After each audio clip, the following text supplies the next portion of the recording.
I remember having played this game 17 years ago on my PlayStation 2 and I loved it. Finding out that it was being remade left me very surprised to say the least. Don't get me wrong, it was a great game but hardly something groundbreaking. In any case, I'm glad they did because playing it again made me happy and reminded me of more carefree days, if you will. But before I praise this game, I have to complain about its ultrawide support. If you want to play the game in 21:9 or even 32:9, be ready to download a special fix. Once you have that, it's just a matter of a few clicks. Huge thanks to the modding scene who make all of this possible. Sadly, the game's port simply isn't translating well on the PC. First, there was no way to modify the mounts sensitivity from within the game. You have to go and edit a file in order to get that sorted.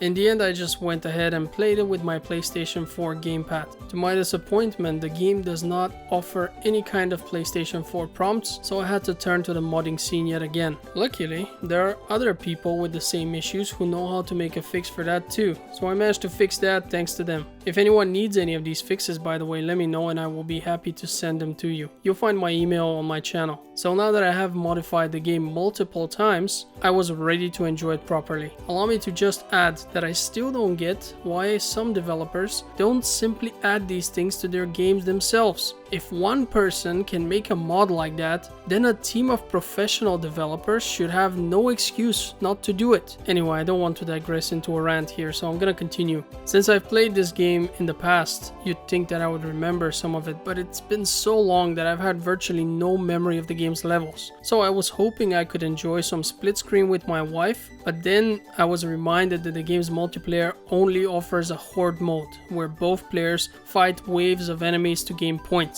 The game won't let you play the story in co-op, which made me a bit sad. Funny because my wife really hates platformers and that was actually a blessing in disguise for her. She really did not feel like playing this game, but you know how it is. I was gonna pressure her into it. Well, in any case, this adventure was mine and mine alone to have, and I was more than ready to embark on it. The first things I noticed were the beautiful graphics and the great voice acting. The characters and levels look awesome, the animations are all very good and make you feel like you're playing an actual episode of the TV show. All the original voice actors are here too, so the game sounds just as good as it looks. I have to admit that I don't mind watching SpongeBob to this day, so all the memes and jokes from the game appeal to me. The story of the game is quite simple. Plankton designs an army of robots whose task will be to steal the recipe for the Krabby Patties. He sets them up wrong and they turn against him. Now the robots are taking over all of Bikini Bottom, so it's up to SpongeBob and his friends to fix this mess. The game features some really old school platforming, each level feels different and varied,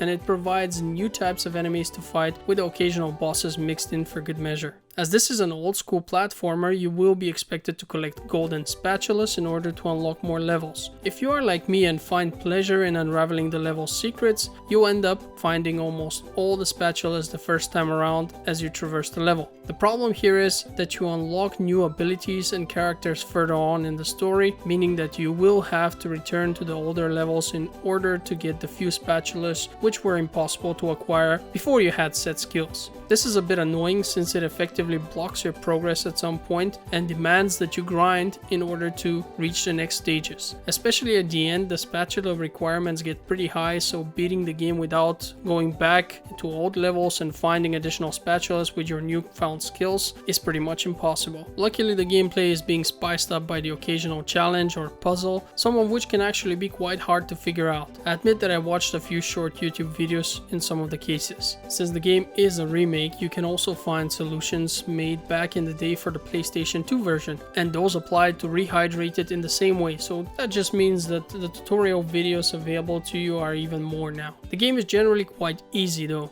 You will rarely have to replay any segments, and when you do die, the game doesn't punish you in any way. The checkpoints are almost always close by and you don't lose any of the collected items that you have gathered. In addition to that, the characters and camera control are very well designed, giving you a solid platforming experience and adding to the game's accessibility. While this title was designed to appeal to a younger audience back in the day, I find that it's just as fun for grown-ups, at least for me. Let's talk about the bosses for a bit. I really like them. The fights have a cinematic feel to them and are never just about hitting something until it dies. You will always be expected to interact with the boss in some special way in order to reveal their weaknesses before you can actually inflict real damage. Last but not least, I want to talk about the surfing sections. I found those to be quite a lot of fun. They change the pace of the game, and the NPC characters related to them will often challenge you to beat their best time. This is not only fun to do, but will also yield a golden spatula, of which you can never have too many. Especially on the later stages, trying to cut corners in order to shave a few seconds of my time made me feel like some badass speedrunner, even though I was playing an easy children's game. In any case, I ended up having great fun with the game once I applied all the mods and fixes and made it run the way I want it. It's a blast from the past with awesome modern looks, great music and excellent voice acting. So should you play it? Well, if you enjoy platformers, you definitely should. It's one of the better games of its kind from a time when this genre was at its absolute peak, so you can't go wrong there. It would also make a great bonding experience with any kids you might have, because the game is both inoffensive enough to be safe for children of any age and simultaneously challenging enough to make smaller children ask for help on their own. This means that you will get a chance to play while your kid marvels at your amazing video game skills, and let's be honest, who wouldn't want an experience like that with their kid? That was my review of SpongeBob SquarePants Battle for Bikini Bottom Rehydrated. I hope it was informative and entertaining, and I want to thank you for watching it. Before I leave, I'd like to remind you that I'm posting links to tons of free games on my Patreon page. You will find a link to it in the description of this video. The posts are public, so no need to donate anything in order to view them. Thank you for watching and have a great day.